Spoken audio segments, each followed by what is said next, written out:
Make America Healthy Again. We'll talk about some of the latest headlines and things you should know from the MAHA movement with my friends from RICSA Health on this episode. And State Rep Josh Williams will join me as my first guest in a few minutes. It's a Scott Sands Show.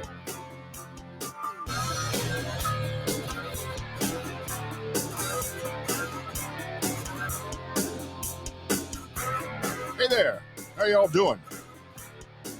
Dropping a Sunday episode for your enjoyment. Hope you're having a great weekend. I'm Scott. The Scott Sands Show is available wherever you get your podcasts. If you haven't subscribed, please do so on Rumble, YouTube, Spotify, Apple Podcasts, Amazon, wherever you get your podcasts. Look for the Scott Sands Show. Also, subscribe on the Scott Sands Show Facebook page. Like, leave comments, hit the stars button. And you can also find me on X as well. I am at Scott Sands Media. This is episode 2593, I think. I got to be honest with you. At some point, because I've been doing more live streams, I have lost track of the official episode number. But I had hoped to get to 3,000 or at least 2,600. We'll see what happens. And of course, I have not been counting my fill-in work on Super Talk Mississippi either. You can listen to me on Friday mornings, again, this week, 7 to 10 a.m. Eastern Time on Super Talk Mississippi, an amazing network of radio stations and television and streaming. Covers all 82 counties of the state of Mississippi on, I think, a dozen radio stations, supertalk.fm. If you're listening in Northwest Ohio or anywhere in the area within driving distance of Northwest Ohio, I want to remind you about Blues, Brews, and Brats, which is coming up this coming Saturday, the 26th. Blues, Brews, and Brats to benefit the Waterville Rotary. You can learn more at watervillerotarybbb.com. It's a lot of fun. Gates open at 5:30 on Saturday afternoon, and the music starts around 6. Obviously, a lot of beer, a lot of brats, a lot of other food truck vendors will be on hand as well, and great music, great blues from Brandon Santini, Albert Castilla, who we had on the podcast earlier this week. Sugar Ray Rayford is also performing, and I hope to talk to Sugar Ray Rayford one day this week as well. WatervilleRotaryBBB.com. It's Saturday the 26th. I will see you there in Waterville for Blues, Brews, and Brats. The Scott Sands Show podcast brought to you in part by Americans for Prosperity, Ohio. Be sure to visit BuckeyeBlueprint.com. And also welcome to one of my newest partners here on the podcast, Carissa's Green Cleaning Service. They do an amazing job. This is a locally owned business, a female-owned business, and they use environmentally friendly cleaning products, so they'll be safe for your family, your kids, your pets, and good for the environment too. Use the code SCOTT for a 10% discount. Carissa's Green Cleaning Service. There will be a link on my Facebook page for you to find Carissa. Book her team. Super nice, and they do an absolutely amazing job. President Trump at it this morning. I don't know if you saw his tweet. I'm going to put this on the screen and read it for you. This was on Truth Social. The Washington Whatevers should immediately change their name back to the Washington Redskins football team. There is a big clamoring for this. Likewise, the Cleveland Indians, one of the 6 original baseball teams with a storied past. Our great Indian people in massive numbers want this to happen. Their heritage and prestige is systematically being taken away from them. Times are different now than they were 3 or 4 years ago. We are a country of passion and common sense owners. Get it done. There was no thank you for your attention to this matter on that Truth Social post, but certainly a message that I think many people in Northwest Ohio are in favor of seeing the Cleveland Guardians change their name back to the Indians. I don't know if speaking of President Trump, I don't know if you watch enough cable news or as much cable news as I have for the last 6 months. It's usually on in the background. Although today I'm watching the Open, watching golf with Scotty Scheffler running away with it, or he was running away with it, but had a double bogey, and now I think as of the recording of this podcast, his lead is down to 4 or 5 strokes. So I don't know if you've seen this, but there's been an ongoing fixation on some of the cable networks with President Trump's bruised hands, his swollen feet, his enlarged ego. I'm kidding in a way about the last one, but now there's an explanation for at least two of those. If you watched this last week, the White House announced that President Trump has been diagnosed with chronic venous insufficiency, which is probably less serious than it sounds. I asked some of my doctor friends to explain this, as did Press Secretary Caroline Leavitt on Thursday. She said Trump's doctor called it benign and common, particularly among adults above age 70. And President Trump's 79 years old. She said that Trump isn't experiencing any pain. And Caroline added that Trump is in overall, quote, excellent health, and that the physician's report would be released. And it actually was posted Thursday night. Sometimes when people say they'll release documents, they actually do. If you're curious, chronic venous insufficiency, or CVI, is a circulatory condition where the veins in the leg have difficulty returning blood back to the heart due to damaged valves. And when that blood doesn't move like it's supposed to, it can back up and pool and cause swelling around the ankles and legs. Mild cases like President Trump's usually don't require surgery or any kind of procedure, but they might force him to wear compression socks or elastic wraps, or just get out to exercise more. The bruises and discoloration on President Trump's hands apparently not related. Trump's team says that those are consistent with minor soft tissue damage from all of the handshakes that the boss does, and he does do a lot of handshakes. Back in April, Trump boasted about 100% securing trade deals with 200 countries. Most of those deals still haven't been announced. I don't know, maybe because it would require too many firm handshakes. I don't know. I'm being a little joking about this. There's no indication that Trump's diagnoses would impact his ability to shake hands with anybody. He can handle it. And hopefully we will have some of those trade deals soon. The other big story, and I know I talked about the Epstein files, the Epstein case in my last podcast. This was a big story Thursday and Friday. The Wall Street Journal shared a letter President Trump allegedly wrote Jeffrey Epstein about 20 years ago before Epstein's arrest that reportedly includes a hand-drawn image of a naked woman with a personal note. President Trump is threatening to sue the Wall Street Journal and Rupert Murdoch over the story, and he said it's fake. It's a fake story. And I've seen people who are close to the president, including, of all people, Michael Cohen, who is President Trump's fixer for a long time, and now pretty critical of President Trump, say that these are not words that President Trump would use, and that he had never known President Trump to doodle. However, I will say this. There have been doodles that President Trump has made of buildings that have been sold to raise money for charity. So he has drawn, but this was just a weird story from the Wall Street Journal without publishing the actual letter or the image that he reportedly drew. Part of me thinks that the Wall Street Journal wouldn't risk such a huge lawsuit if they weren't able to verify the authenticity, but at the same, especially coming from Rupert Murdoch's company. So it's an odd story, and at the same time, where you would think that the Wall Street Journal would be careful of publishing somebody that would open themselves up to slander and libel. President Trump also wouldn't sue if he was afraid of anything that may come out in discovery. So I've got to kind of think that this is probably a fake story, and shame on the Wall Street Journal if they were publishing it without verifying its authenticity. Also this week, a big story from the Director of National Intelligence, Tulsi Gabbard, releasing evidence that reportedly shows that the Obama administration and Hillary Clinton and Democrats knew that the whole Steele dossier and Russian interference hoax, what was in fact a hoax, potentially manufactured by the Obama administration and the intelligence community. So that's going to be a big story to follow in coming weeks if you haven't seen that. Just a massive story. A lot of news coming out of D.C. over the last couple of days.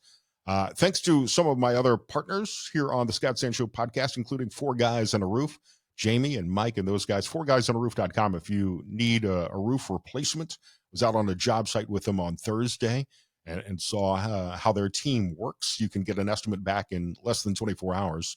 4guysonaRoof.com. Farnsworth Cocktail Bar, been craving a delicious double smash burger from Farnsworth Cocktail Bar, and of course their amazing oysters. My friends at Third Street Cigar for a nice smoke afterwards. Whiskey Red Saloon downstairs here in the Commodore Perry building, and the Art of Men's Grooming. I wanted to show you some of the products that Christy and Beth have put together at the Art of Men's Grooming. These include better ingredients than you would get from some of the same products off the shelf. They're better for you. They've got a fragrance line. I think 4 different fragrances. This is their Fierce fragrance, their Clean Shave, one of the most popular. An aftershave balm from the Art of Men's Grooming. Shave soaps. This is their cedarwood shave soap, which none of these things are showing up very well on camera. And soap, line of soap, and they've just released a beard butter, which I've been beta testing. If you can beta test, I don't know if you can beta test a beard butter, but I've been using it for a few days and I love it. It's better than some of the beard oils that I've tried.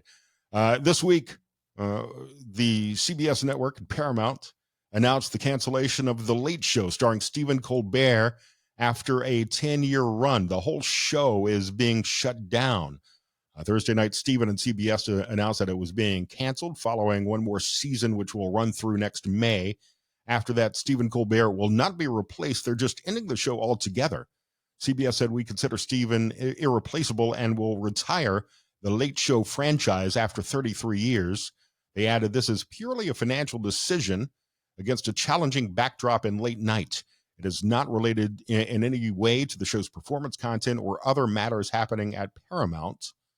When Stephen announced the bad news to his audience, they booed, and Stephen responded, "Yeah, share your feelings. It's not just the end of our show. It's the end of The Late Show. This is all going away." There were rumors on Friday that the show may have been canceled for political reasons, particularly Stephen Colbert's criticism of Paramount's $16 million settlement with President Trump in the CBS 60 Minutes case. But if that were the actual case, it's strange to me that they would kill the whole franchise.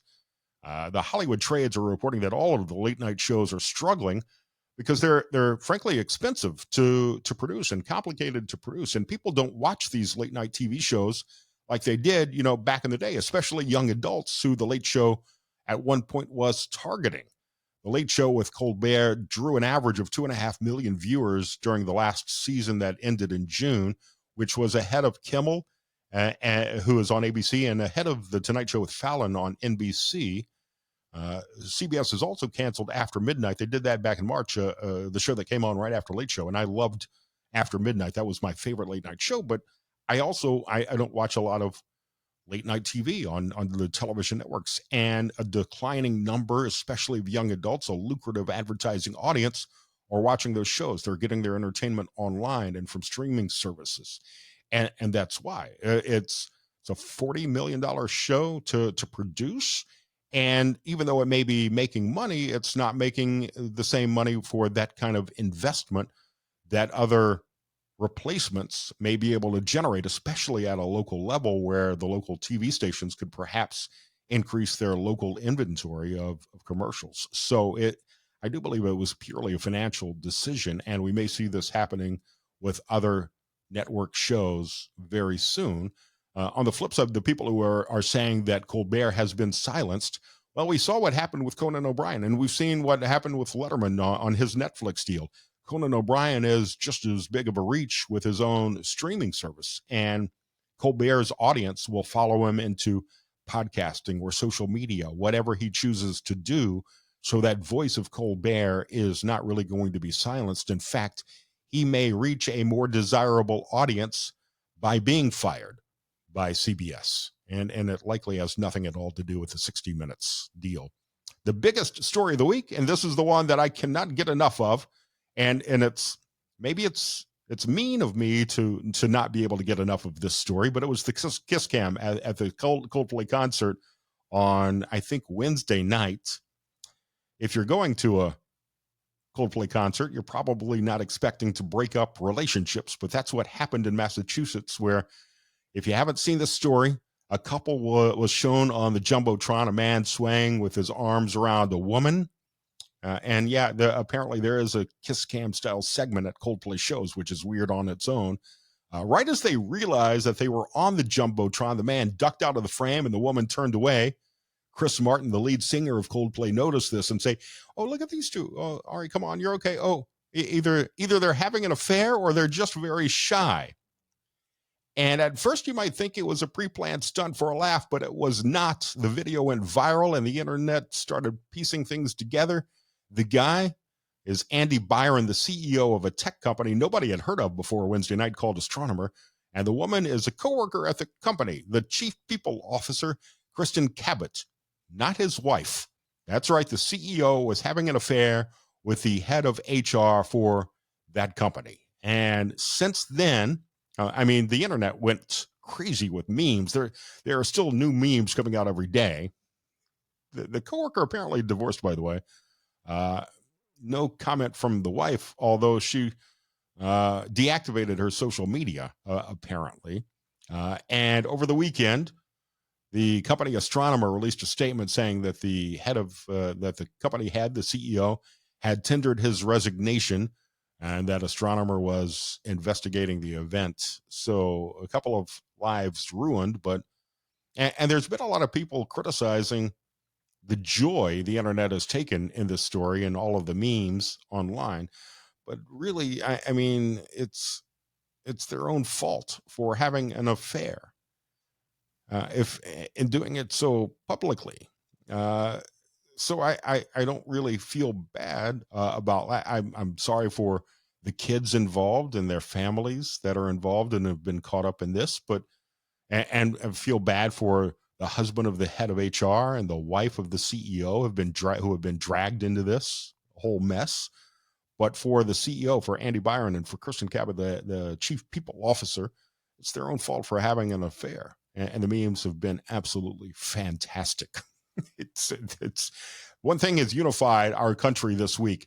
It's been Coldplay memes, and that I saw the Philadelphia Phillies did a kiss cam bit over the weekend with their mascots reenacting the scene from Coldplay.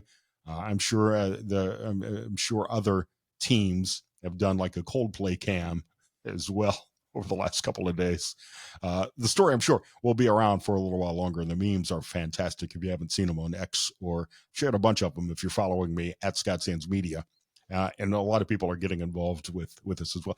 There was one other thing. I don't know if this is true or not, but I saw the daughter of the CEO has started an OnlyFans to capitalize on this. The name of the girl I saw on TikTok was Marina. I haven't been able to verify whether or not that's actually his daughter, but somebody's taking advantage of the situation and is probably going to bank on this because of the whole scandal. So Mia Scott will join me later in this podcast. She is one of the partners with her husband, Dr. Tim Scott, at Rixa Health and rixahealth.com. They're the people I've been trusting on my medication-assisted weight loss journey for the past year and a half, and I've already lost more than 100 pounds. We'll talk about some of the more recent MAHA headlines, Make America Healthy Again, including the news from President Trump this week that Coca-Cola was returning to pure cane sugar in Coke products and in their leaded Coke, which I'm not sure is that really a good thing? I don't know. It's still a lot of sugar, right? Also, we're about to talk with State Rep Josh Williams. He is running for Congress here in Ohio's 9th, but also some headlines coming from across the state, including the property tax veto, which the state legislature is scheduled to begin discussing on Monday, tomorrow. And also Josh Williams in the news for wanting to make it harder to access porn in Ohio. He wants age verification requirements to access sites like Pornhub and YouPorn in Ohio. What does that mean? We'll ask him about that and why he is running for office in just a second. Quick thank you to Alp nicotine pouches. If you use nicotine pouches, this one is much better. There are more in a 10. Most of the other pouches only come 15 to a 10. You get 20 in the Alp nicotine pouch 10. They're moisture. I think they have better flavor. You can get them in 3, 6, and 9 milligram, and they've got, I think, 5 flavors now, plus a caffeine coffee flavored pouch if you just want a little boost of caffeine in the morning or throughout the day. They're fantastic. And if you're following me on Facebook, The Scott Sands Show, I'll put a link right under this post, right under this episode, where you can save 10% on your first purchase of Alp nicotine pouches. This is Tucker Carlson's company, A Better Time. Alp nicotine pouches. Save 10% on the link you will see down below. We're now joined by State Rep Josh Williams, who's running for Congress in Ohio's 9th as well against Marcy Kaptur. First, she's got to make it through the primary against about 3 other Republican candidates for that position. Josh, it's great to see you again. Great to be on, Scott. How are you doing tonight? Terrific. Let's address this first. I see in the background, are you playing Golden Tee? What's happening behind you on that screen?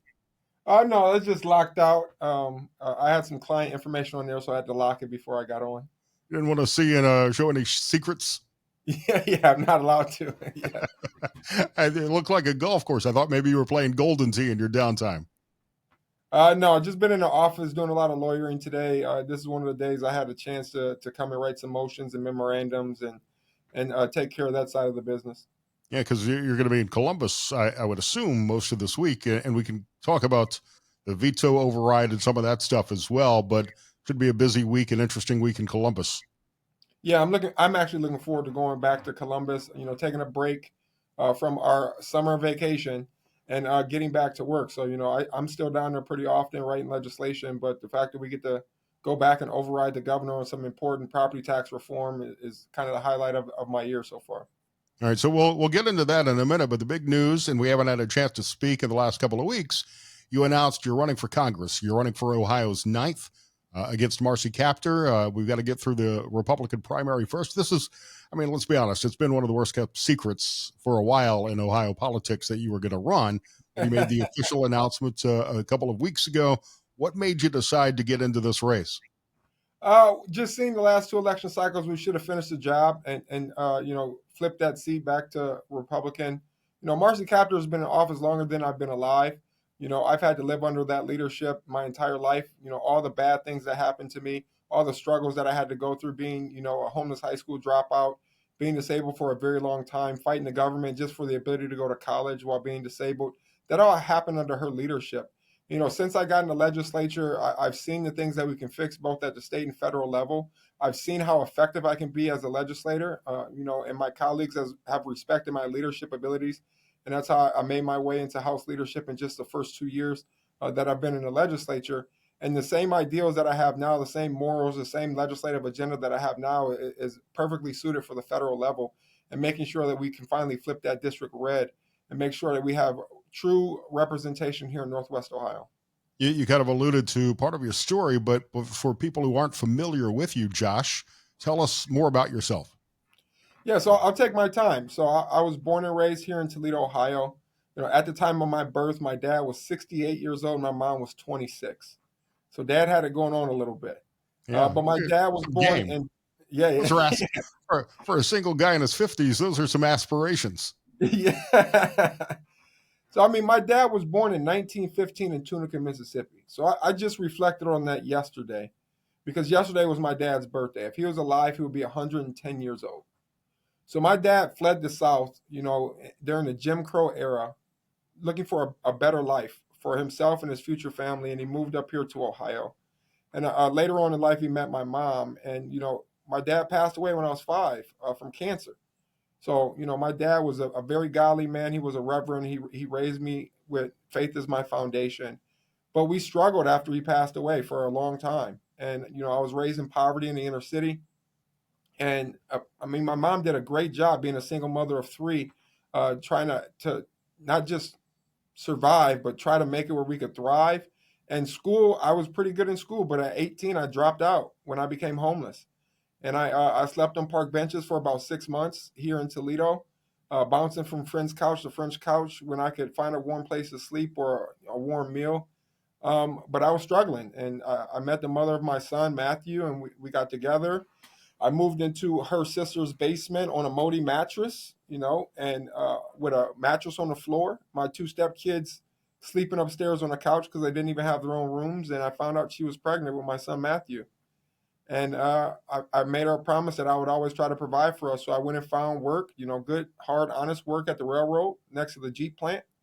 I started working there and progressing. We got our own house, and, I'm raising a family of 5 on a salary or income of about $40,000. And I'm thinking, this is a great way to try to chase the American dream and give my kids a better opportunity at a better future. And at the age of 21, I fell 30 feet off the side of a train and destroyed my spine. I tried to work through that injury for about a year until I got home from work one day and I took a nap on the couch and I woke up and I couldn't feel my legs.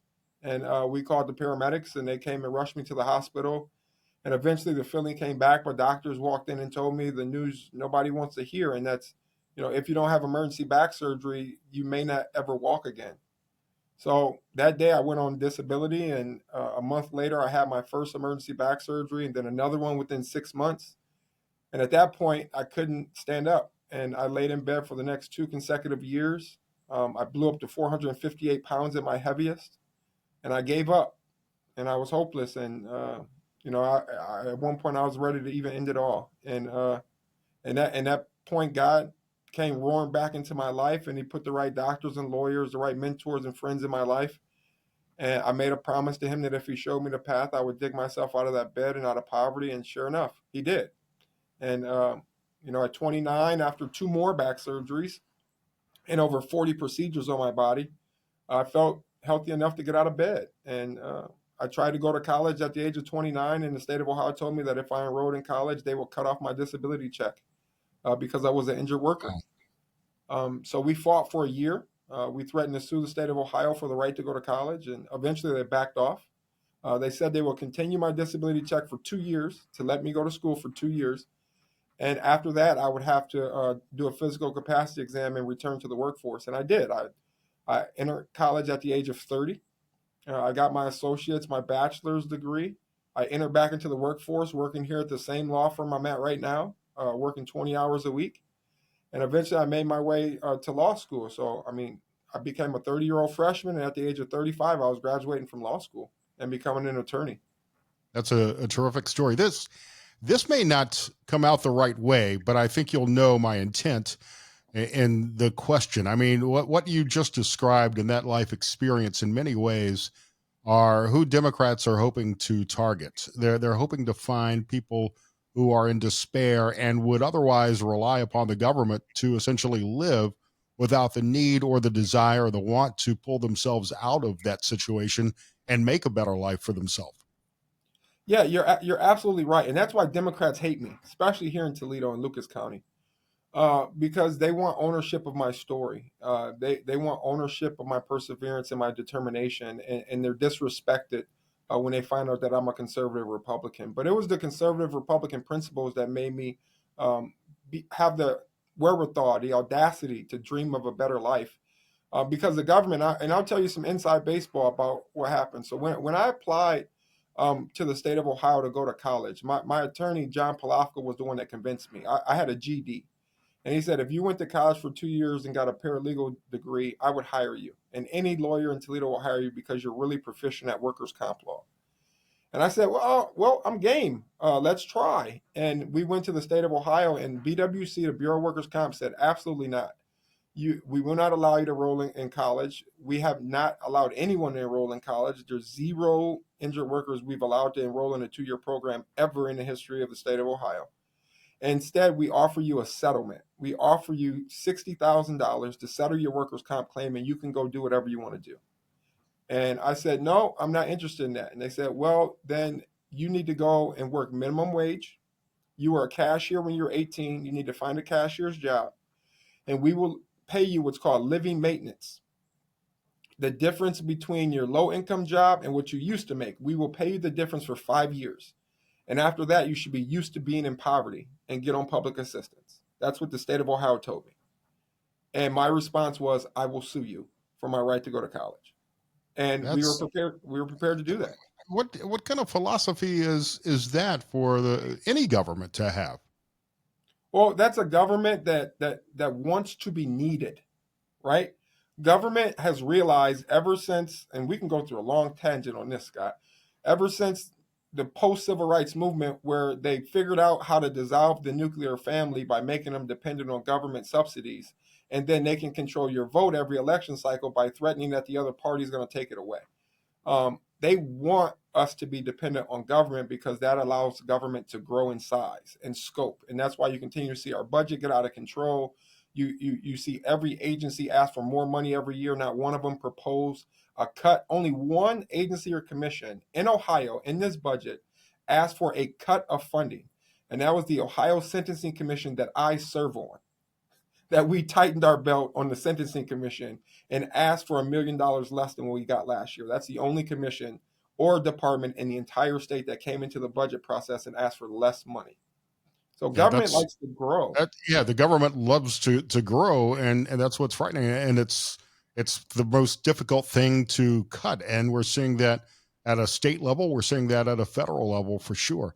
As part of your story, Josh, you talk about how big you got to during your period of despair. I mean, I admire that. I've recently, in the last year and a half, dropped just over 100 pounds, and I got to tell you, the best, it's the best feeling. The worst part is having to go out and buy a new wardrobe. Nothing I've got fits anymore. Scott, I got 3 suit closets from being a lawyer. I got what I call my fat closet, and then my medium closet, and then my now closet. And Right. I just can't find myself getting rid of some of these suits because they're so nice, but I can't fit them anymore. I mean, at my weight fluctuated, so I had a gastric sleeve in 2013 because my doctors told me I had to get the weight off, and I lost 200 pounds. And then I got to college, and of course, the unhealthy eating of being in college and trying to grab fast food in between classes, I got back up there. I lost it a little bit, and then on the campaign trail, my first election, same thing happened again. I started Same eating fast thing. food again, and I saw myself on the floor in one of my first sessions, standing next to Bill Seitz, holding books for one of our LSC drafters that was retiring. And my wife showed me the video, and I said, "Man, I look big." And that day is when I was like, I got to lose the weight, because also at that time I got to the state legislature, and we move around a lot. I'm rushing from meeting to meeting, from committee to committee, back to my office, back to the chamber, and it put a lot of pressure on my back. And I was having a lot of back pain in my first year in the General Assembly, and just going to talk to my doctors. They introduced me to a medication that could help, GLP-1s, and I was able to lose over 100 pounds. And then, our government, the DAS, decided to cut that from our insurance plan. And listening to Donald Trump's call to lower prescription drug prices by getting rid of the middlemen, we introduced legislation this year to reinstate coverage for GLP-1s to state employees. Now, I personally won't benefit. I have enough medication in my refrigerator to last me until I'm out of the legislature. And since I'm running for Congress, I won't benefit from this legislation whatsoever. But there's 3,500 state employees that were benefiting from those prescriptions. And when the state told me they were spending $40 million on 2,000 patients, and I told them I can show you a way where we spend $9 million for those same patients, the state was dumbfounded. They thought it couldn't be done. So they removed coverage, and we introduced legislation improved through direct to consumer modeling from the manufacturers that we can cut down on prescription drug costs by getting rid of these middlemen, these PBMs that are just siphoning off millions of dollars every day from our residents here who are paying exorbitant prescription drug prices. And that's another issue I want to address at the federal level. Yeah, and the PBMs are certainly a problem, and the GLP-1s that you mentioned, that's what I've been on, is tirzepatide with Rixa Health, and it's been a life changer. So it's interesting, some of these things that you bring up and the ties that you have to Mississippi. I've been doing a lot of fill-in radio shows for Super Talk Mississippi, and that state addressing the PBM problem, addressing the opioid crisis, a state that just voted to eliminate their state income tax. These are all things that Ohio is doing, and it's not often that I would have expected Ohio to be a state that's lagged behind Mississippi, yet in some of these areas that are so important, it has. Yeah, I mean, I think Ohio's finally waking up, at least when it comes to the legislature. We've had great ideas before to try to, increase economic growth. Jobs Ohio was a great creation here in the state of Ohio. It's making us economically viable, bringing in some big units, some big companies that are investing in Ohio. But it's a multifaceted approach. At the same time, we have to bring them into a taxing climate that is good. Not only property taxes, but income taxes and capital gains tax and commercial activity taxes. But at the same time, we also have to have a workforce. And that's been one of my biggest passions, is making sure that our workforce can get retooled at a moment's notice to be competitive in the global market. And we can do that without putting the burden on the individual worker to have to try to go back and figure out what 2, 4, 6 year degree they need to get to be competitive. Instead, we've expanded the IMAP program here in the state of Ohio to make every Ohioan eligible regardless of your income. Everywhere from 16 up to any working age are eligible, and we've been expanding that program consistently. Even in this budget, one of my bills, the Platinum Provider Program, became part of the budget, making it where our public universities are going to be incentivized to offer the same type of credentials for free to individuals. That's what's going to make Ohio competitive. Getting rid of our income tax, cutting down on our commercial activity tax, getting our property taxes under control. And that's what we're going to override the governor on, is just moderate property tax reform. These are things that are just common sense. It's not Democrat, it's not Republican, it's not South versus North. It's just common sense that everyone should be able to get behind. We're talking to State Rep Josh Williams here on the Scott Sand Show. He's also running for Congress here in Ohio's 9th as a Republican. Let's talk about what's happening starting Monday in the state legislature as Republican members get together to try to override Governor DeWine's veto of there were several vetoes that I think are controversial in some regards or another, but the one that's got the most people riled up is the fact that he vetoed property tax reform. Property taxes across the country have gotten out of control. In Ohio alone, 39 different property tax levying entities is just absolutely ridiculous. And there are very few restrictions on how much money they can ask for and how often they can ask for it. Yeah, and property taxes are a very big issue up in my area in Northwest Ohio. I just had to call for an investigation into both my current and former county auditor for fixing the books here.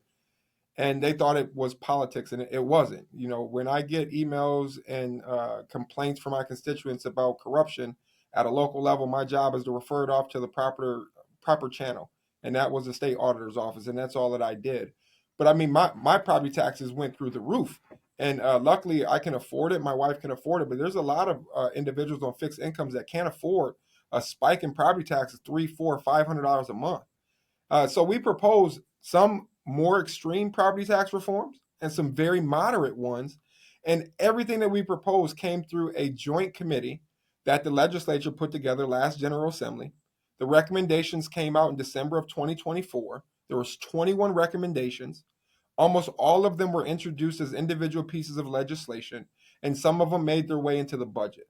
And these are reasonable things. And we were talking about those taxing entities, the entities that can raise the levies. And there's no cap on how much they can ask for. But the funny part, Scott, is one of the things we're trying to do is just say, hey, if you ask for $10 million and your levy is going to raise $10 million, the levy should end when it reaches $10 million, or you should ratchet down the rate of property taxes to make sure at the end of the 5 years you only raise $10 million. And we're watching local governments and counties and libraries say, no, if that levy is going to generate 20 million, we should be able to get those excess funds. Well, I think that's disingenuous to the voters that voted in a $10 million levy. I'm pretty sure that when it comes to employment and jobs, if your boss all of a sudden finds out that you're making an excess amount of money, he's not going to just let you keep it. Well, and then they don't use the money as intended either. There's no accountability or transparency in the funds that are raised and generated through these levies, and they'll squirrel away the excess and continue to ask for more money. As you know, in Toledo, we've been voting for whatever reason. The people of Toledo have voted to continue to renew an emergency levy, and it's still called an emergency levy since like 1985, 1986. Yeah, and there's no emergency. And we tried to curb that in the budget too by saying you can't do these emergency levies. And we even tried to say when it comes to the 20 mil floor calculation for school funding, that some of these other levies are going to count towards the 20 mil floor. Now, that's not going to result in any less money than what these entities are getting now, but it will cut down on the spikes that we're seeing. I mean, my property value went up 72%, 71.58% was the increase in my value of my home. My property taxes went up $3,600 a year. And I went around to my neighbors in my community, and some of them were on a fixed income, retired. They put their 25, 30 years in a factory. Some of them out there picking weeds and back braces. They can't pick up a second job. They're fully or partially disabled, and they're like, Josh, my taxes went up $300 a month. I don't know if I can afford to stay in this house that I lived in with my wife since the 1960s, and I don't know what to tell them. But what the other side of the aisle was telling, well, Josh, just give them more of a subsidy, as in a homestead exemption. Well, what No, a homestead exemption is, you're not exempt from taxes. It's just the rest of the taxpayers pay your taxes for you. That, it puts the burden on everybody else. It on shifts the burden everyone on us. else. And And the we're answer, supposed to own this property, yet we continue to lease this property from the government. exactly. And we even tried, David Thomas is a very brilliant representative when it comes to taxes and property taxes. And he came up with some ingenious ideas. He said, look, let's get rid of inside millage. That's something that's also causing these spikes. Let's cap it at inflation. Let's increase the ability of local governments to raise sales and income tax, and you can choose to diversify your tax base. And those same entities came back and said, no, we want the guaranteed income of property taxes because that property can't leave. Jobs can leave, right? We want the guaranteed money of property taxes on the backs of property owners that have done the right thing. They chased their American dream. They saved up for a down payment. They got their credit score right. They had a savings account. They bought a home, and now you want to penalize them because they actually were successful in a capitalist society. It's out of the government just wants our money. They want to continue to abuse and waste our money that we have gone out to earn. Josh Williams here on the Scott Sancho. Let's shift gears for a second. Let's talk about porn. You, how's that for a transition? I couldn't think of a smoother way to do Wow. this. Let's talk about porn. You're behind part of one of the people behind legislation that will make it more difficult for people who would like to consume adult entertainment and frequent visit some of the adult websites in the state of Ohio. I don't care what you do in your bedroom, but I certainly would not want to share my driver's license and other personal information on some of these sites that may not be secure, and let them know what I may choose to watch in the privacy of my own home. Yeah, I mean, I understand the privacy concern, and we put in some robust privacy concern pieces to this legislation, how soon information has to be deleted. But, I'm not going to sacrifice the innocence of our kids for the convenience of adults. And what we know is that kids are getting easy access to pornography, especially violent pornography online on these websites. The websites are taking no effort to restrict access to minors. And we've seen other states be successful in requiring age verification. Isn't the Now, ultimate result that these sites will pull out of the state of Ohio? Pardon the no, euphemism. we're not the only. There's 17 states But they, that are looking to do they this. have. Many sites like Pornhub have blocked access in some states that have enacted similar restrictions. And I'm a First Amendment guy. I understand the trouble with porn addiction for adults. The access of adult entertainment for kids is certainly a problem that should be addressed. But the kids are going to find a way around this, and there are through VPNs and other methods you can work around this. This seems like a solution in search of a problem. No, I think you're wrong on that one, Scott, and I don't mind pushing back a little bit. Sure. Well, I'm a supporter of the First Amendment too. I'm a constitutional law professor.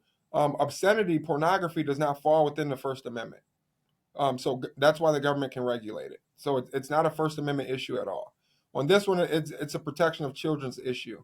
We know the studies. There's been robust 30-year studies on the negative effects of pornography, the exposure of obscene material to minors, especially as pornography has become more violent. The fact that you can just click on BDSM as a 13-year-old and watch violent porn, it shapes the brain of minors in different ways, and we've seen the studies that show that. It can literally lead to negative viewpoints of sexual relationships in the future. And minors don't need to be exposed to that stuff. That's why they can't go to a strip club now. That's why they can't go into an adult bookstore now. That's why even a parent cannot show pornography to their children now. So what we did was we created the broadest approach out of any state. which we did not mandate that you have to use IDs, that you have to create accounts. We gave the broadest definition of age verification and left it very broad for the websites to determine how to do that on their own. And we're starting to see websites adapt and do things like facial age estimation in real time, where they don't have to take a photo, that literally you put your face in a box and they estimate your age, and that is enough for age verification. And we're starting to see some states move towards that. Other states required you to upload your ID, or required you to put your social security number in. We didn't require any of that in our legislation. We just said they must take reasonable steps towards age verification, and we left it broad enough for the websites to determine that on their own. Now, are there going to be some bad actors that want to get out of the market, like a Pornhub? Well, Pornhub was the same one that when the federal government was pointing out that they had underage pornography on their website, they were refusing to take it down for years. So Pornhub's been behind the idea of not only protecting kids from porn, but allowing people to view minors participating in sexual activity. So when it comes to the credibility of a company, Pornhub is not one of them that I will even consider listening to, because they've showed that they're a bad actor in the industry. Is there a porn company you find reputable? That's a great question. Not really. I mean, it's adult content, man, and I got no problem with pornography. Hey, it is what it is. I don't care what people do in the privacy of their homes. What I care about is the kids and the access to it. I got a 19-year-old son, and he was 14 one time when I put him on punishment, and I made the mistake of looking through his search history, and Dad was disappointed. But at the time, I thought I had parental controls on that tablet, and like you said, kids are smart. But the VPN, we're going to be one of the first states that geofences our locations. So even if an IP is located in Ohio and they attempt to use a VPN, we believe that we're going to be able to figure out that is in the state of Ohio, and they're going to have age verification. But technology, it's deep, man. It's getting so advanced nowadays, and our youth are so advanced that we got to stay one step ahead. All I'm trying to do is make sure that parents who want to protect their kids from obscenity have the opportunity. And it's not just about putting parental controls on your kids' phone, but they're going to be around other youth that don't have parental controls on their phone and their own devices. And I'm just trying to preserve the innocence of the kids here in the state of Ohio. That's it. I want our kids to grow and thrive in our state and become grown, successful adults that lead promising lives and can chase the American dream like I did. I don't disagree that porn is unhealthy. It can become addictive, and I certainly don't want kids exposed to it. But I do still see, and we could debate this for a while, I'm sure, the First Amendment aspects of it. To me, it's kind of the canary in the coal mine for free speech. Some states are taking this concept a little bit further, and we don't have to dive into this, but going back to Mississippi, I was talking this morning on Super Talk Mississippi about their efforts. A federal court judge just granted the state's law, allowed the state law to pass despite some opposition, to require age verification for social media sites, which, in my opinion, are just as harmful, especially to youth. I think social media has a negative impact on all of our psychologies, but certainly it can on kids. And restricting social media access is something that or regulating it to some extent, even though I'm not in favor of more regulation, is something that's going to need to be discussed at some point as well.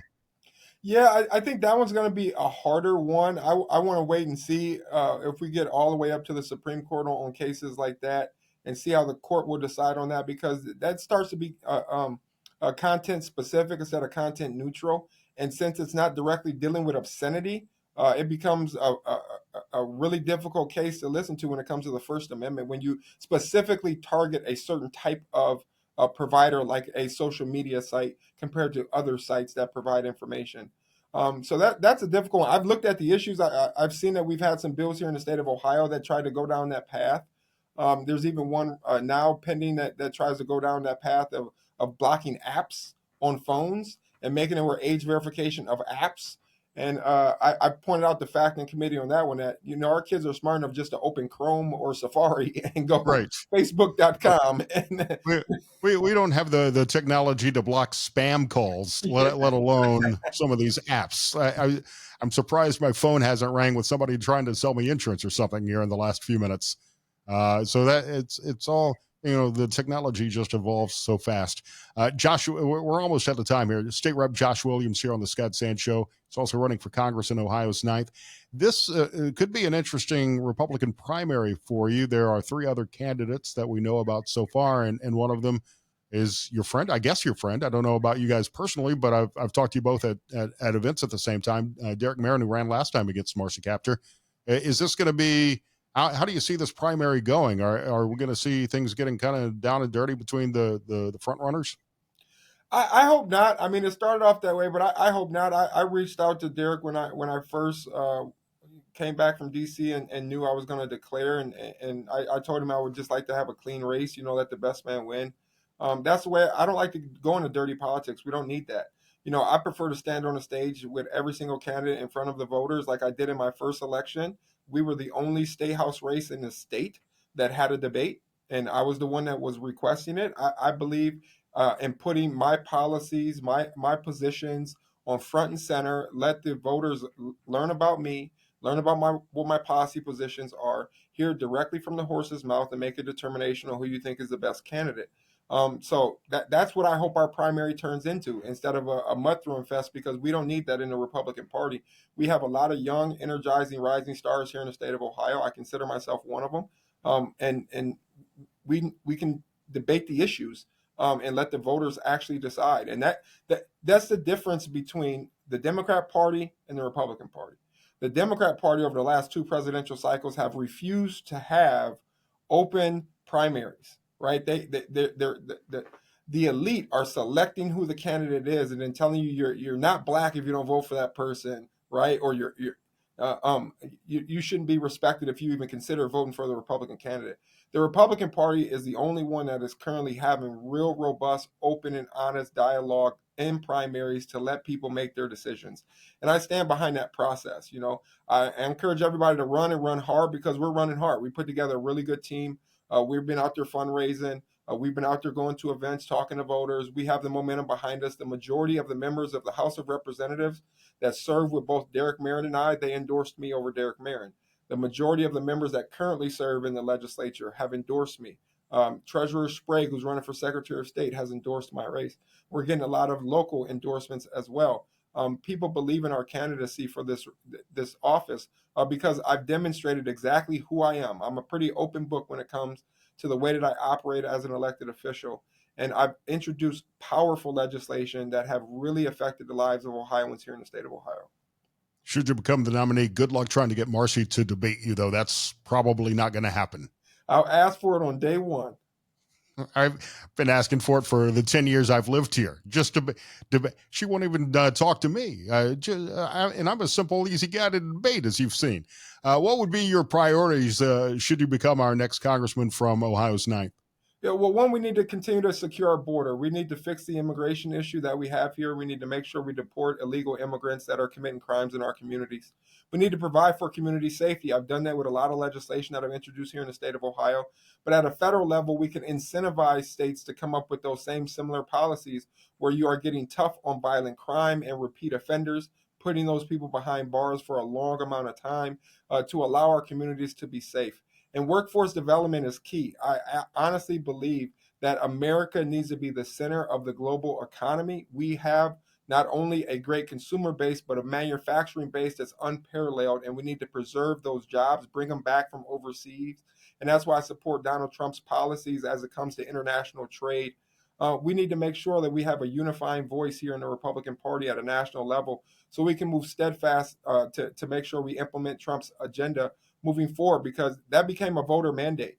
Our president was not only elected, but he was voted on by the majority of the individuals in that election cycle. He won the popular vote. He ran on issues, and the voters supported that. And that came with a mandate for us to bring that into fruition. We need to cut down on the national debt.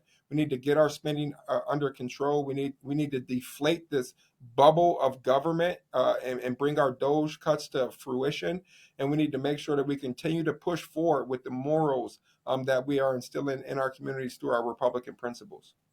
Where can people learn more about you and about your campaign?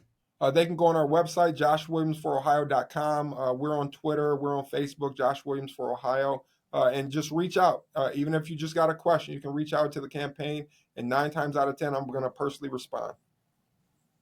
Josh Williams, it's great to see you. Thanks, and I look forward to our next conversation. Thanks for having me on, Scott. So during that last segment, you heard State Rep Josh Williams share his weight loss journey and how he had become morbidly obese and then discovered GLP-1 medications to kickstart his weight loss journey. If you've been listening to me for any length of time, you know that I've been on GLP-1s for about a year and a half now, and have lost more than 100 pounds, continue to lose weight, thanks to Rixa Health, rixahealth.com. Leads me into my next segment. I wanted to talk about some headlines you may have seen this week from the MAHA movement and about GLP-1s. Mia Scott is nurse practitioner and a partner in rixahealth.com. She and her husband, Dr. Tim Scott, who have been life-saving for me on this medication-assisted weight loss journey, is going to join me now. You can learn more at rixahealth.com and be sure to subscribe to their podcast as well, Health Without the System. It's available wherever you get your podcasts. Mia, it's great to see you. Absolutely. Thanks for having me. I'm excited. So I wanted to talk about some of the health headlines that we're seeing, and they're coming out more and more frequently under RFK Jr. and the Trump administration, and also the news, the headlines, some of the stories that are coming out about GLP-1s, which I've been on now for about a year and a half and have been absolutely life-changing. Let's start with this story of the week, that Coke is going back to cane sugar. This is a big story, but from all the conversations that we've had and listening to your podcast, it's not really healthy to be putting more sugar back into a product, is it? No, it is not. And unfortunately, it's just all in the marketing. You know, people are going to see real sugar and they're going to think that that's going to be more beneficial just because it's not the fake sugar. And although some studies could suggest that more natural sugar, like pure cane sugar, might be more beneficial and less harm to certain organs, it's still a significant amount of sugar. I used to do on our social media, I did one on how much sugar is in just a thing of jelly or Coke or your ketchup. And it's really underestimated when you actually dish out how much sugar is in there, times however many times you're drinking that a day, week, month. It's really the root cause of a lot of chronic diseases. It does taste better. I'll be honest. I've essentially cut out. I was like a Donald Trump guy, drinking several Diet Cokes a day until a year and a half ago when I started on the Rixa Health plan. I had my first Diet Coke yesterday because it seemed refreshing. It was at lunch. It was a treat really for me, but it was the first soda I'd had in probably a year, and it was tasty, I guess. But I've lost that craving for them like I used to have. I will say that if I'm going to drink a full loaded Coke, the cane sugar Coke, the Mexican Cokes definitely taste better, and they're better out of a 10-ounce glass bottle for whatever reason. Maybe that's from growing up in the South. Put a few salted peanuts in there and it's even better. I can't explain why. It's just a thing. Sweet and salty goes together. Yeah. But it's the whole concept. I mean, the soda in general is not good for you, whether it's a Diet Coke or the fully loaded soda. Right. Yeah. And that's really the truth. I mean, when you look on the back of it and see how much added sugar it is, I mean, that's what really gets you. I think it was like up to 5 bowling balls worth of sugar a person eats or consumes on average a year of extra sugar. And that really can make a difference. We know that sugar can be very inflammatory, depending on how much you're consuming. It can be yes, it is a fuel source for our body, but too much of it in excess can be very, very inflammatory to our body. And like I said, quite literally the root cause of a lot of issues, insulin resistance and inflammation. I'm really surprised to learn how much sugar is in all of the products that we consume on a daily basis. You mentioned ketchup and how much sugar goes into that. You would think it would just be smushed tomatoes, but it's not. It's full of a bunch of additives and dyes and preservatives and sugar and everything else.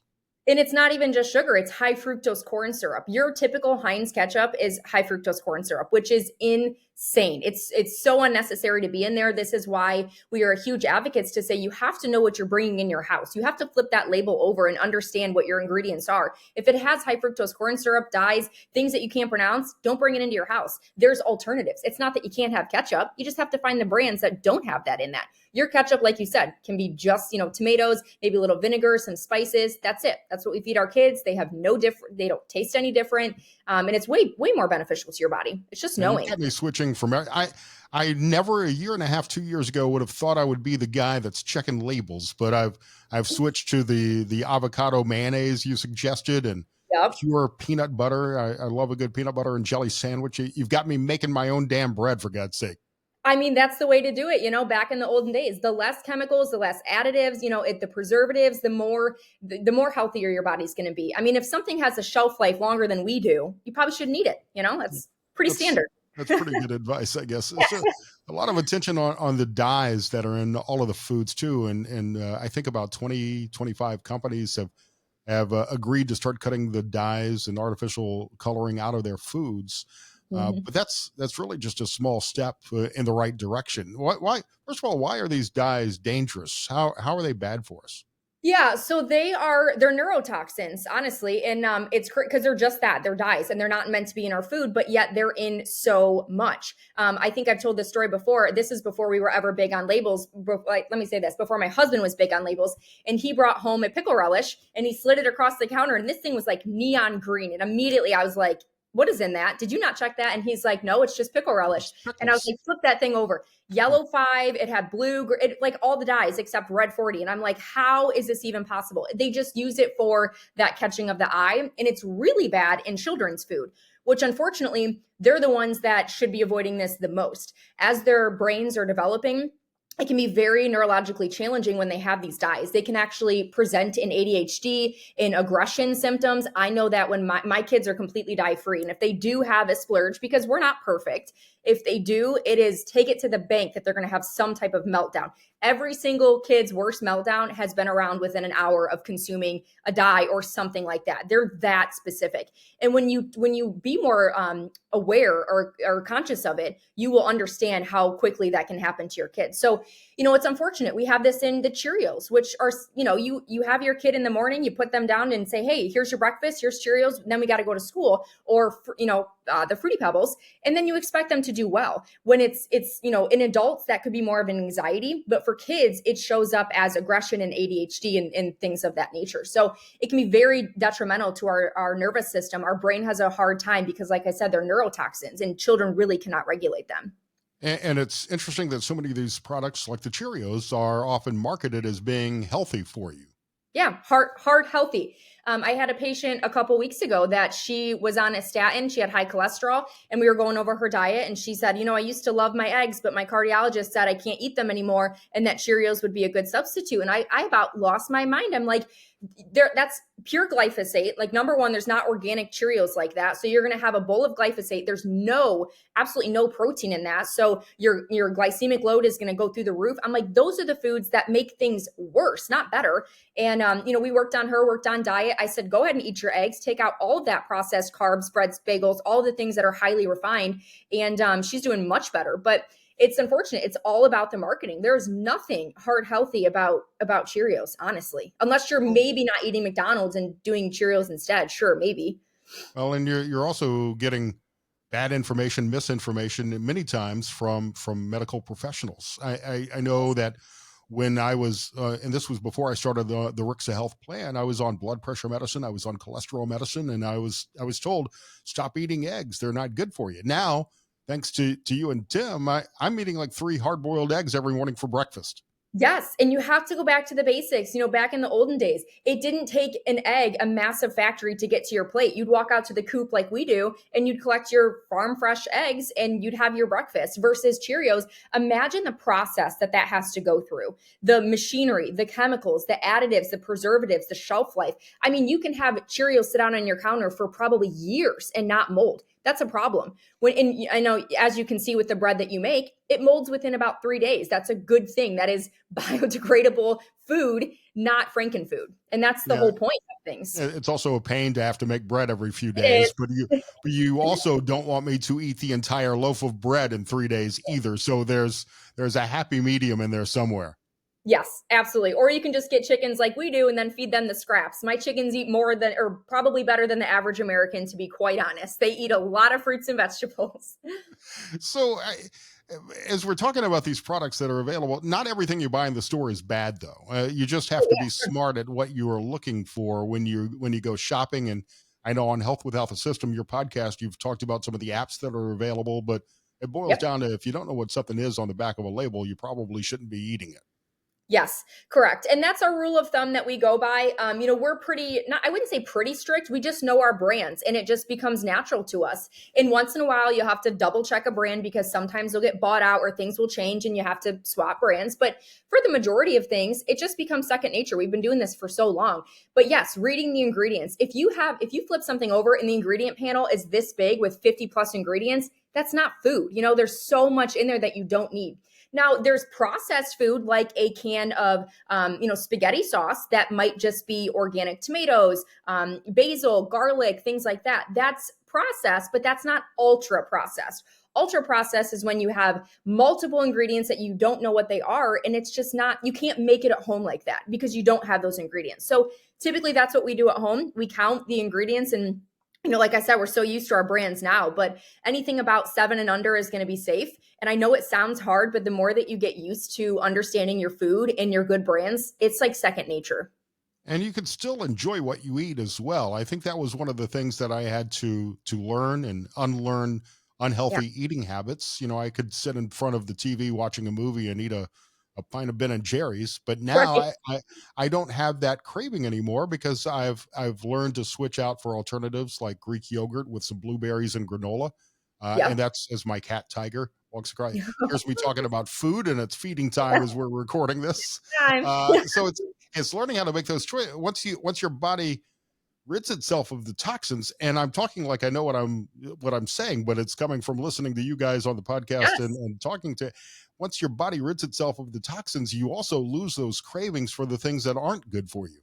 That is exactly right. And that's because not only are what you eat, but you are what your microbiome eats too, which is your food. So the problem is that our gut microbiome is responsible for so much in our body. Our immune system, those cravings, there's a direct nerve, your vagus nerve that talks from your stomach right to your gut. They are best friends. So when you're eating foods that are very highly processed, like especially sugars, those are going to get you a lot.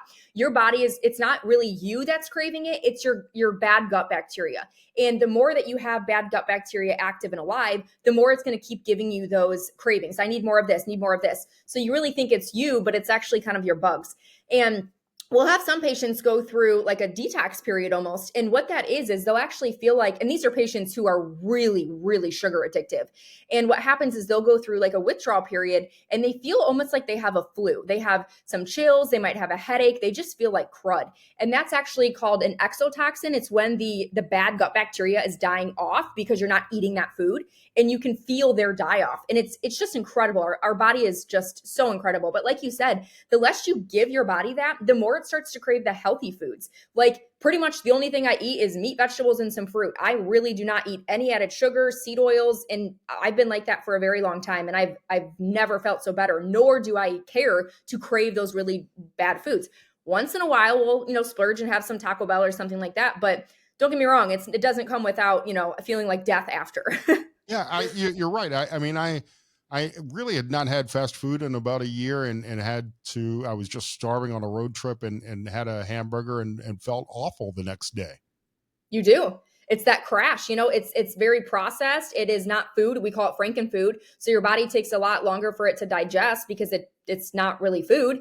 And then the seed oils, those are very inflammatory to your bowels and your vasculature. And it just wreaks havoc on your body. But we get it. You have to splurge once in a while. But if you're doing that breakfast, lunch, and dinner, this is how you become a medical statistic where you have all these chronic disease processes. And I always say that, you'll hear me say this 1,000 times. If you live the standard American diet, you will. It's not if, you will get standard American diseases. Well, and you could look and compare the health of Americans to the health of people who live in other countries, and the difference is remarkable. I want to get into more of that in just a second, but every time I run into somebody that I haven't seen in a while, or even just a few weeks, because I continue to lose weight on the Rixa Health plan, Yep. I'm honest and say that I'm taking GLP-1s. I've been on tirzepatide, and it's been such a game changer. I honestly have never. I used to play golf with my friends and start sitting down and not getting up to tee. Well, first of all, because I'm bad, but I would get tired by like the 12th hole and not want to play. Now I go through 9 like it's nothing and can do a full round of 18 because I'm Yep. in better physical shape and I'm exercising and eating better and just my overall attitude, I think, has also improved thanks to what these medications have been able to do and get me start on a weight loss journey and a health journey that I never would have started without that jump start. Yeah, I totally agree. I was, of course, we run all of our threads and the text messaging system, and I came across a text message that came up from a patient this morning that was for Tim, and the text message ended with, "Thank you. I can't tell you how much you've literally saved my life." And that's, I mean, we hear that very often. Your exact story. I get to run around with my grandkids. I'm not fatigued. I went to Disney with my family. Like, these are the stories that I tell patients, who, like, this is your journey. Who cares what other people think? Because they're not the ones who have to bear not only that weight physically, but mentally, and not being able to have that quality of life. So I think it's great that patients can speak out and say, no, I'm doing this with the GLP and I don't care what people said, because my life wouldn't be the same without this. And that's okay. It's a peptide. I love, trust me, I'm a very natural person, but these peptides are just a miracle for a lot of patients. And you can learn more at rixahealth.com and start a weight loss journey like I did with Rixa Health. Mia, we talked about the obesity problem we've got in this country, and that is not just with people your age, my age, but also kids, because of the American diet, especially with what kids are often fed by their parents out of convenience or cost or other reasons. And there was a story this week about a growing use of GLP-1s in kids. Is that dangerous, or should we just feed them better food? Well, see, that's also a double-edged sword, because a lot of these patients or children that are morbidly obese, there's a lot of multifactorial things at play. Number one, basic education. These are likely a lower income or medium income families that they feel like they're doing a service with their wallet by cutting, corners at the grocery store, getting cheaper things. But like we talk about, that does not come without harm. That is going to be cheaper quality food, poor ingredients, very, very processed food. That is what's cheaper. So that's a problem there. I don't think these medications are bad. You have to, pros versus cons, risk versus reward. And we are seeing patients, I mean, 1 out of every 5 children are obese, which is terrible. And then 1 out of 3 are pre-diabetic. Those numbers are insane to me. So when we get it all the time, we're not taking pediatrics yet, we're in the works of it, but we've had so many pediatric patients or parents reach out to us to see if they can help. And we get that. But to me personally, if I was in this boat and my child was morbidly obese, has fatty liver, pre-diabetic, absolutely. A GLP is going to be their absolute best saving grace, because we know that, especially when this starts in their childhood age, this doesn't get better. They develop these habits, and then they become, it's just a snowball effect. They become morbidly obese in high school. They tend not to do better. Of course, education is lacking, and it's like a snowball effect to their demise. So to get to the point, I am very in support of this. Unfortunately, it's going to be allowing who can afford it, because like I said, these are lower income families typically that are shopping with not a lot of money. And that is where this entire movement needs to come into play. We have to offer better options, more higher quality of food, cheaper options, and allow these children to have a chance. It is in many cases an economical decision when you can get a Happy Meal for what, $5 or $6, and it may cost $15 to get a chicken breast and a salad and some vegetables together. You're going to, in some cases, go with the lower cost option. Yep. Exactly. And that's where it comes from. And like I said, we've had many pediatric patients try. I'm not against it at all. I'm in full support of it, because that child is going to die way, way sooner than any GLP can be harmful. Yes, you can have some risks, like the natural risks that we have with any patient, any adult patient, the increased risk of pancreatitis, some GI issues, but nothing is going to trump starting to be obese and having fatty liver in your teenage years. I mean, that is just setting you up for absolute failure. You just won't do well. And change their eating habits at the same time, not just rely on the medication, which there is no miracle drug. This was certainly a miracle for me. I couldn't believe how quickly I began to shed pounds, even before I dove headfirst into everything that you recommended. I think I dropped 50 pounds in the first couple of months, and had not made drastic changes to my lifestyle. But now that I'm fully behind and have a better understanding a year and a half into the process, I continue to lose weight. I continue to get in better shape. The drugs are a great jumpstart and great for maintenance, but they're not the final solution either. No, you're your saving grace. You're in control of your entire life and your journey that you're on, except when you have kiddos involved, unfortunately you want to blame the parents. But once again, it goes way back to the system and how the entire thing has to change. I see it every day where doctors recommend the most asinine diets to patients where I'm like, oh, they don't know. They were not taught education, or they were not taught in school nutrition, which is another big thing that they're trying to push. Like, you have to teach these doctors health, because at the root cause of every single disease is what they started to put in their mouth in the first place. And so it's this snowball effect where maybe it was the doctor who didn't educate the parents because the doctor didn't know, and then the parents couldn't relay that to the child. So it's a very vicious cycle, and I pray that it changes, because we are the sickest our country has ever been. It's getting higher with these rates. You get into a lot of this more in depth on your podcast, Health Without the System. You can subscribe wherever you get your podcasts. What are some of the things that you and Tim are talking about on the podcast lately? Oh my goodness. We've talked about lab values. We're doing a one on mold here soon. We just essentially talk about anything that's toxic, or some myths. We just did one on sunscreen, given that it was summer. So, of course, given that it's summer, try not to apply toxic sunscreen. There's not too many brands out there, but just recognizing that every single day you're exposing yourself to all these toxins, and you have to lower that toxic load. We've had some guests on the podcast that have had really good success with our program. My goodness, I feel like I don't even remember all of our topics we do. We speak on them so much. Talk about GLPs, talk about protein, metabolic syndrome, diseases in America, like we're kind of discussing now. So very informational. And our goal is to just get out this free information, because once again, we hear it all the time. My doctor said this, and we're like, oh my gosh, we want to and sometimes we do. Sometimes we call their doctor and say, listen, I'm going to take over this care because you told them that they were going to be on statins and metformin their entire life, and they don't want to do that, which is crazy. If you're on any of these blood pressure medications, statins, metformin, like cholesterol meds, you will become off of these medications if you change your life. These are not death sentences. Yeah, the sunscreen segment was fascinating, because we're told don't go in the sun for long periods of time without protection. And every protection you can buy is just as bad for you, because it's full of toxins. It is. There are some healthier brands, and the skin is the largest organ in our body. Correct. And it's very, very permeable. It's a permeable membrane. So everything that you put on, exactly like how we do like nicotine patches and hormone patches, your body will absorb all of that. And it's just such an oxymoron. We have studies that prove that some of these toxins that they put in the sunscreen causes cancer, which makes no sense to me, that we're applying something to prevent cancer and simultaneously we're hiring our risk for cancer.